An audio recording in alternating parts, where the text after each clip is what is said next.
Additional BA माझं English literature झालेलं आहे. ॲडिशनल BA माझं उस्मानिया सिटी हैदराबादमध्ये झालेलं आहे. एवढेच नाही तर माझं MBA झालेलं आहे. त्यानंतर मागच्या वर्षी लास्ट इयर माझं म्हणजे कंप्लीट झालेलं आहे. BA LLB केलेलं आहे मी.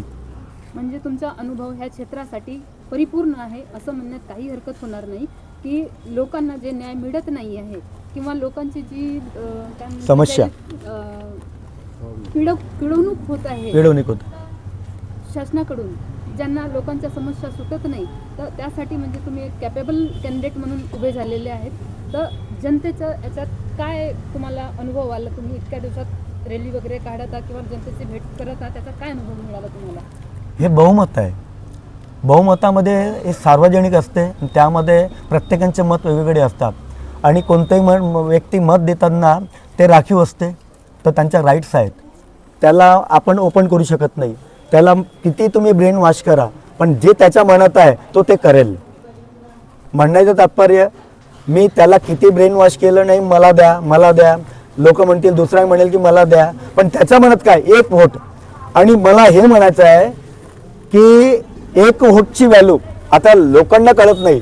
काही लोक अशिक्षित आहेत, काही लोक शिक्षित आहेत. शिक्षित झाल्यानंतरही त्याही व्यक्तीला कळत नाही की एका वोटची व्हॅल्यू काय असते. एक वोटला व्हॅल्यूला जर तुम्ही म्हणजे 2-4 हजार रुपयामध्ये जर तुम्ही विकत असाल तर तो 5 वर्ष तुम्हाला तोंड दाखवणार नाही आहे. माझं म्हणणं तात्पर्य एकच आहे की एक वोटची व्हॅल्यू त्याला तुम्ही जेवढे कॅन्डिडेट आहेत त्याला तुम्ही मल्टिप्लाय करा. मल्टिप्लाय म्हणजे पॉप्युलेशननी मल्टिप्लाय करा, डिवायडेड बाय 5 वर्षांनी, त्याला म्हणजे 5 वर्षाचे महिने किती होतात त्याला डिवाईड करा, म्हणजे त्याची व्हॅल्यू निघेल. म्हणजे तुम्ही किती, तुमची व्हॅल्यू किती आहे एका वोटची. आम्ही असं आहो की आम्ही 5-10 वर्ष म्हणजे माझ्याकडे 10 लोक आहेत, मला म्हणजे 2-2 हजारच्या पर कॅन्डिडेटच्या हिशोबाने मला 2,000 रुपये द्या, म्हणजे पर कॅन्डिडेटच्या हिशोबाने. म्हणजे मी 10 कॅन्डिडेट म्हणजे 20,000 मला द्या. म्हणजे 20,000मध्ये तुम्ही विकला गेले तर मी कशाला मग तुमच्याकडे येणार आहे? मी 5 वर्ष तोंडही दाखवणार नाही आणि तो बोलणारही नाही, त्याला बोलायला जागा नाही आणि तो तोंड दाखवणारही नाही.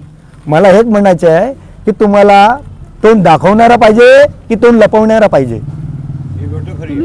तुम्ही समाजसेवेचे कार्य, ही उमेदवारी फॉर्म भरायच्या आधी काय समाजसेवेचे कार्य केले आहे तुम्ही?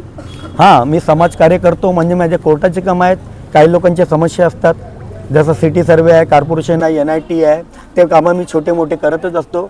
आणि ज्या लोकांना पटलं, काही लोकांच्या समस्या असतात, पैशाचा अभाव असतो, त्यांच्याकडे पैसा नसतो, मी पण त्यांना हेल्प करतो, कोऑपरेट करतो आणि त्यानुसार त्यांचं मी कार्य करतो. आपले सामाजिक सेवेचे अनुभव काय म्हणून तुम्हाला प्रदर्शित झालेले आहे? माझा एक अनुभव असा आलेला आहे की जेव्हा मी कार्य करत असतो तर कार्य करत असताना अडीअडचणी येणारच आहे. प्रत्येकांच्या समस्या असतात, कोणी पैशाने जास्त असते, कोणी पैशाने कमी असतात. पण प्रॅक्टिकली जे मी अनुभव घेतलेला आहे, काही लोकांचं म्हणजे चांगले बोलतील आणि वाईटही बोलतील. म्हणजे मी प्रत्यक्ष अनुभव घेतलेला आहे. दारावर जात असताना वोट मागायला जेव्हा जातो तर काही लोक म्हणजे म्हातारे लोक चिडून बोलतील, ते ऐकण्याची क्षमता पाहिजे आमच्यात. आपल्या प्रभाग क्रमांक 20 मध्ये काय स्थानिक मुद्दे असे आहेत ज्यांना जनतेने जर तुम्हाला निवडून दिलं तर तुम्ही त्यांना प्रथम ठिकाणी ठेवून पूर्ण करण्याचा प्रयत्न करणार? प्रथम पसंती माझं म्हणजे एक असं आहे की लोकांचं कल कुठे आहे. म्हणजे मी ज्या ठिकाणी दारूचे अड्डे आहेत, महत्त्वाचं म्हणजे म्हणण्याचं त्यांच्या रोजीवर म्हणजे आपण हवी नाही होणार, त्यांचं म्हणजे रोजीरोटीवर म्हणजे कधी मार नाही करणार.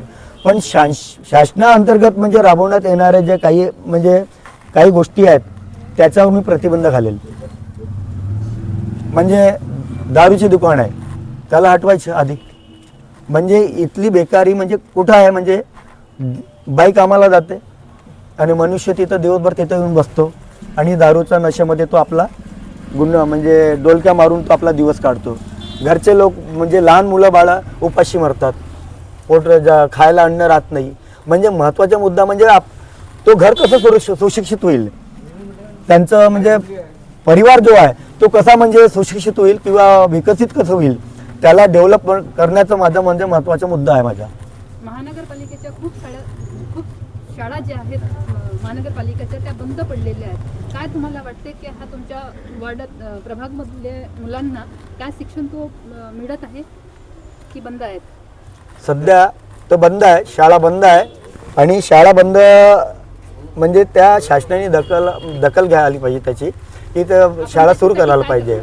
त्यासाठी मी प्रयत्न करणार आहे की शाळा सुरू झाल्या पाहिजे. आणि पद्धतीनं जेव्हा आम्ही शिकत असताना 4थ्या वर्गापर्यंत आम्हाला, मी मराठी मीडियममध्ये शिकलेलो आहे, पण 4थ्या वर्गामध्ये शिकत असताना मला मराठीमध्ये म्हणजे इंग्रजी हा शब्द कंपल्सरी नव्हता. पण आता शासनाने जे पहिल्या वर्गापासून म्हणजे इंग्रजी वर्ग लावलेला आहे, म्हणजे इंग्रजीचं एक पुस्तक ठेवलेलं आहे, दुसरा वर्ग म्हणजे सेकंडला ठेवलेला आहे, थर्डला ठेवलेला आहे. पण म्हणण्याचं तात्पर्य हे आहे की ज्या शाळा बंद केलेल्या शासनाने त्याच शाळाला त्यांनी इंग्रजी या माध्यमातून त्याला कन्वर्ट करून ते सुरू करायला पाहिजे. हा महत्त्वाचा मुद्दा. आपल्या प्रभागामध्ये BJP इतक्या वर्षापासून कार्यरत आहे. काय तुमच्या प्रभागातील जनता त्या BJPच्या कार्याने संतुष्ट आहे?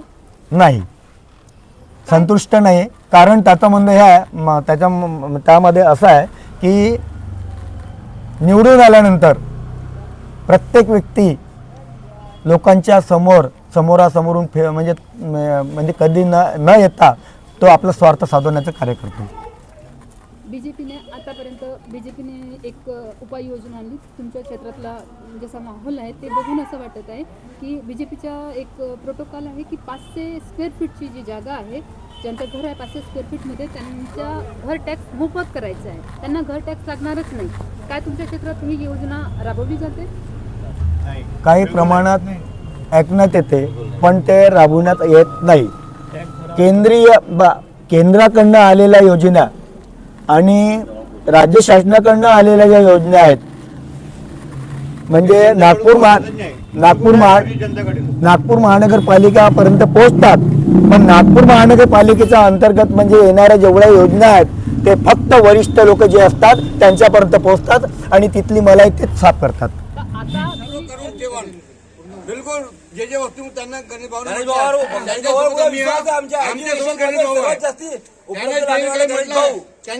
मी